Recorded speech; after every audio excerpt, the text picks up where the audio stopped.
তোমরা বলেছো তোমরা দিল্লির আধিপত্য মানবে না, ভালো কথা। এখন সাধারণ মানুষ বিশ্বাস করে বাংলাদেশ এখন আমেরিকার আধিপত্যের আন্ডারে চলে গিয়েছে।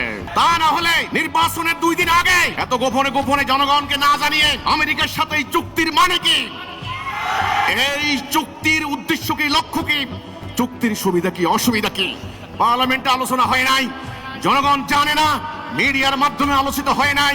আপনারা বলেন টেকনিক্যাল কারণে জানানো হবে না। তাহলে নির্বাচিত সরকারের আন্ডারে করুক, নির্বাচনের এই ঢামাডোলে সবাই যখন ব্যস্ত, আমেরিকা তাদের চুক্তি নিয়ে ব্যস্ত।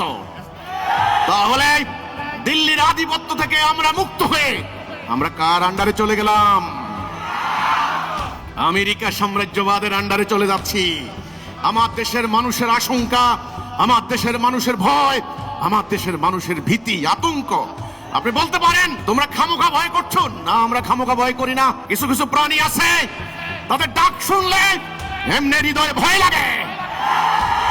আপনাদের কথাবার্তা শুনলে, আপনাদের আচরণ দেখলে, আপনাদের আমল দেখলে, আখলাক দেখলে আমরা আতঙ্কিত, ভীত, সন্ত্রস্ত।